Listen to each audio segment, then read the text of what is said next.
সবজির জলে সবজি সেদ্ধ হয়ে যাবে, আলাদা করে জল দেওয়ার কোনো দরকার নেই। যে জল বেরোবে তাতেই সবজি সেদ্ধ হয়ে যাবে। এই সময় আঁচটাকে মিডিয়াম করে দিলাম।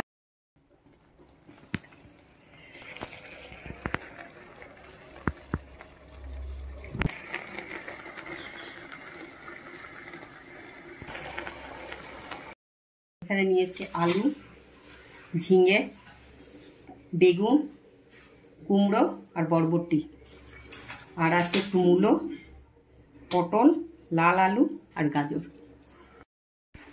প্রথমে তেলে বড়িগুলো ভেজে নেব।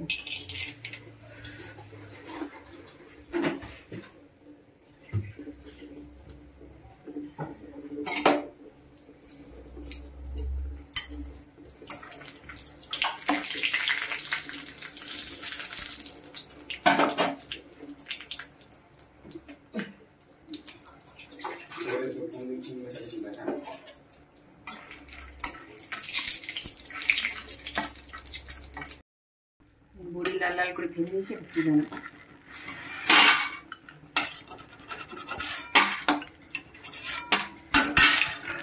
আর ওই তেলে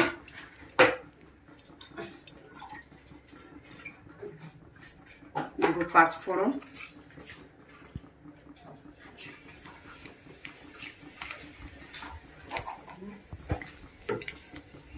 আর দেবো শুকনো লঙ্কা,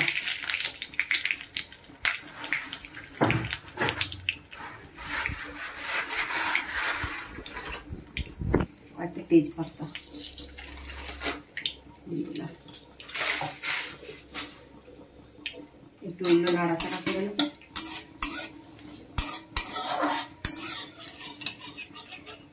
এগুলো হালকা গন্ধ উঠে গেছে, তখন এবার সবজিগুলো দেবো।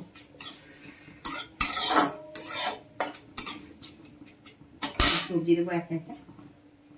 এখানে দিলাম আলু,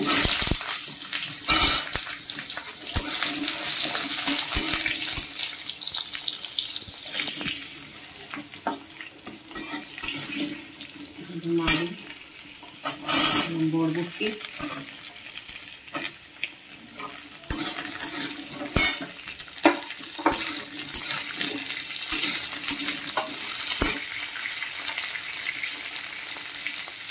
কুমড়ো,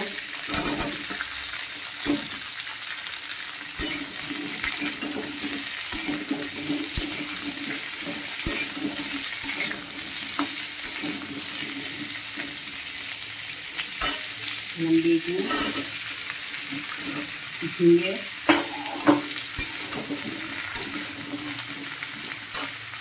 লাল আলু, গাজর, মূলো, দিয়ে দিলাম পটল।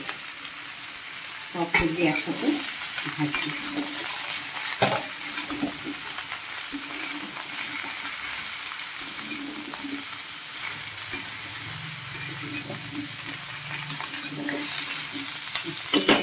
ভেজে নিই।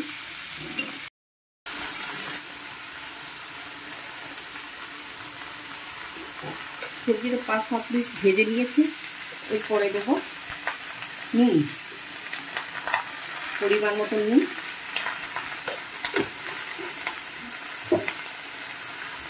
দেবো একটু হলুদ গুঁড়ো,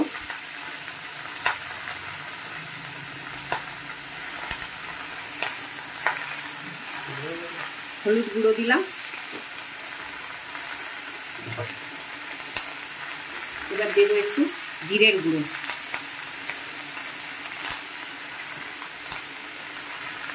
জিরের গুঁড়ো,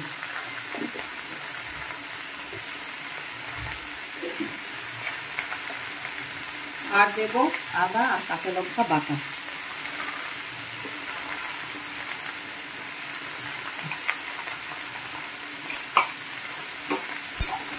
এবার ভালো করে নাড়বো।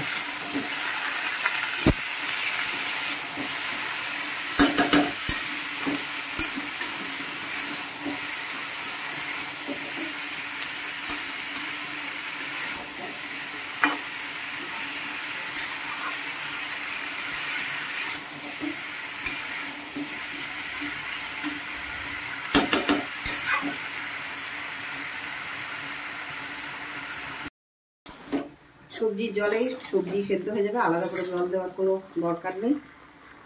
যে জল বেরোবে তাতেই সবজি সেদ্ধ হয়ে যাবে। এই সময় আঁচটাকে মিডিয়াম করে দিলাম আর ঢাকা দিয়ে দিলাম কিছুক্ষণের জন্য। আবার কিছুক্ষণ পর এসে নেড়ে দেবো। একবার সবজিটা দেখি কি অবস্থায় আছে। সবজি অনেকটা সেদ্ধ হয়ে গেছে, খুব সুন্দর সবজি সেদ্ধ হয়ে গেছে। একটু জল দিতে হয়নি। কুমড়ো সব সেদ্ধ হয়েছে, আলু সেদ্ধ হয়ে গেছে, লাল আলু আর একটু হবে সামান্য। মাঝখানে আরেকবার নেড়ে দিয়েছিলাম, এখন আরেকবার নেড়ে দিলাম,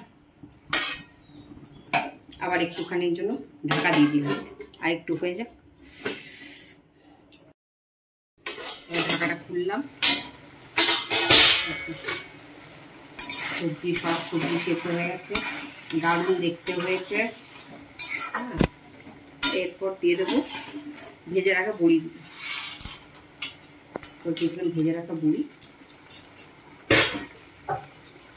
আর দেবো একটু ভাজা মশলা।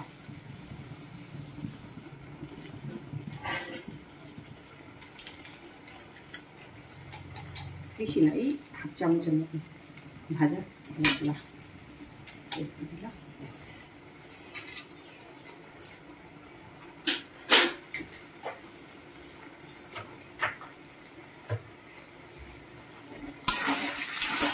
তারপরে নেড়ে চেড়ে মিশিয়ে নিলাম। দারুণ গন্ধ উঠে গেছে ভাজা মশলা দেওয়াতে। আপনারা অবশ্যই ভাজা মশলাটা দেবেন।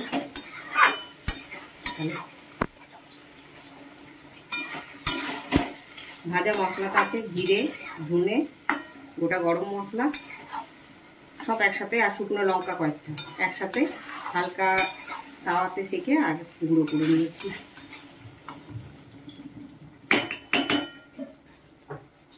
এরপর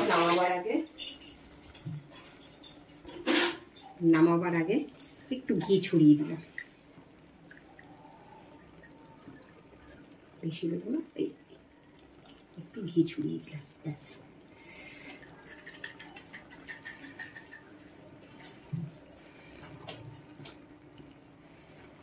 আমাদের লাবড়া তৈরি।